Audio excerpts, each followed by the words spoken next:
Hello everyone. In this video, I will show you how to pay someone using goods and services on PayPal. Start by opening the PayPal app on your phone or going to the PayPal website on your computer. Make sure you are logged into your account before continuing. Once you are inside your account, look for the option that says Send or Send and Request.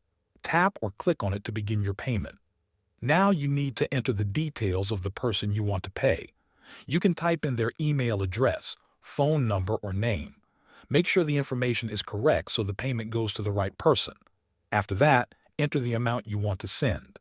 Double-check the currency as well, especially if you are sending money to someone in another country. Next, you will see an option to choose the payment type. Select the option that says for goods and services.